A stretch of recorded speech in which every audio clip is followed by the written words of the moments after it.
सकाळ सकाळी बघतो तर गाडी झाली पंक्चर. भैया लागला हवा मारायला. हवा मारून म्हणलं आता जा पंक्चर काढायला. गेलो पंक्चर काढायला तर रस्त्यात गाडीच बंद पडली. गाडीला काय झालं मिस्त्री? करा चाल लवकर गाडी. मिस्त्री लागला हसाय. मिस्त्री जेव्हापासून आले तेव्हा म्हणते अभी ठीक करके देतो, अभी ठीक करके देतो. मिस्त्रीला म्हटलं माझा अक्षय कुमार गती करू नका म्हणजे झालं, नाहीतर मला गाडी नाही लागलं हत्तीनं वडत. मिस्त्रीने घेतलं म्हणा आणि अर्ध्या गाडीत जाऊन काहीतरी फटाफटी करून शेवटी केली चालू केली. आता जावं म्हणलं पंक्चर काढायला. पहिलं गेलो मित्राच्या गॅरेज आलो होता. त्याला म्हणलं आधी आपल्या गाडीचं पंक्चर काढ.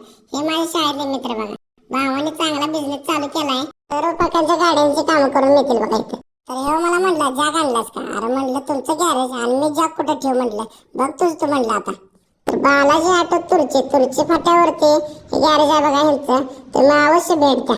लावला घेणं जॅक आणि केली गाडी उचलाय चालू आणि काढली टायर बाहेर. घेऊन गेला त्याचं ऑपरेशन थिएटर मध्ये ऑपरेशन करायला.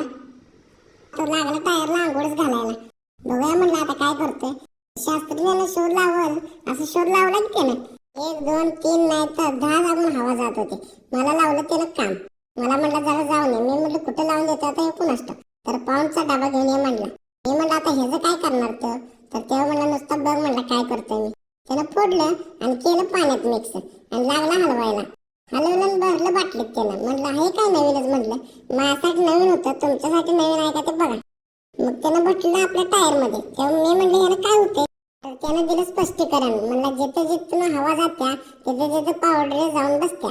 अशा रीतीने स्पष्टीकरण शुद्ध भाषेत दिल्याबद्दल मी त्याचे आभार व्यक्त केले आणि पुन्हा तुझ्या गाडीला भेट देतो म्हणून त्याचा निरोप घेतला. म्हणलं पेट्रोल टाकूया म्हणून आलो पेट्रोल पंपावर. तर माझा मित्र इथं काम करतोय बघा, मॅनेजर म्हणून आहे.